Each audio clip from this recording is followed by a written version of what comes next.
The data gathered from the explorations are sent via satellite direct to the laboratory at headquarters in America's oil metropolis, Houston.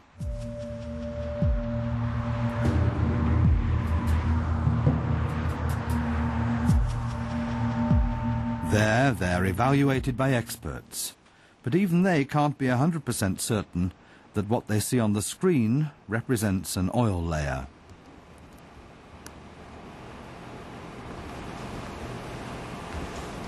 If we do find hydrocarbons, they should be here in this crustal zone.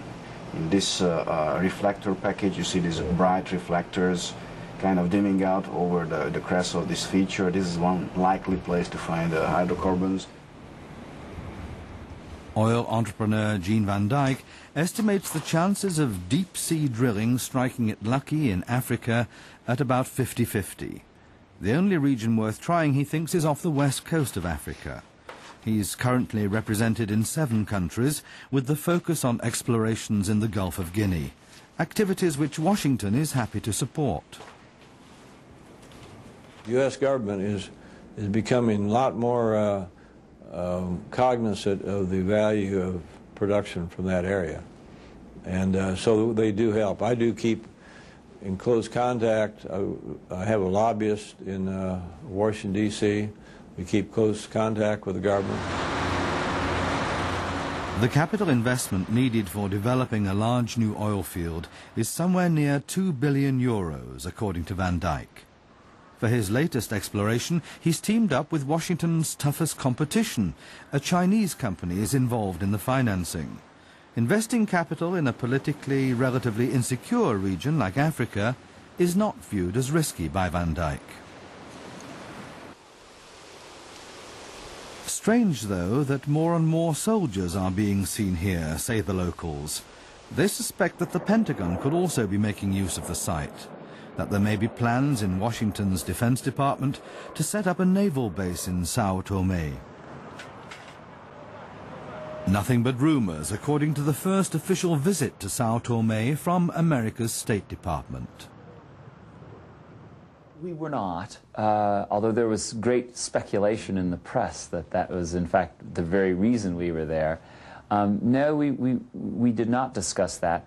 There is a maritime, West Africa Maritime Patrol, like a Coast Guard, what we would call a Coast Guard program, that we were trying to initiate with the Pentagon, and that would include some of the West Coast maritime areas, including San Tome. So we did look at if there were some coastal patrol training we could do.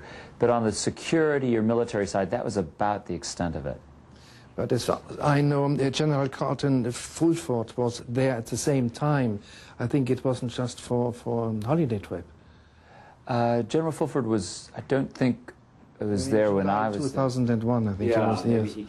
And I think he was doing a tour, and partially because this maritime coastal patrol, this Coast Guard, obviously needs Pentagon input, we at the State Department encouraged European Command to go take a look. The Persian Gulf. Historically, it began with the U.S. sending military advisors and sending weapons, arms transfers, military advisors, military instructors, and expanding over time to the establishment of bases and the deployment of troops permanently in the area. So there's a trajectory you could see in the Middle East. Well, that same trajectory is being followed now in the Caspian Sea.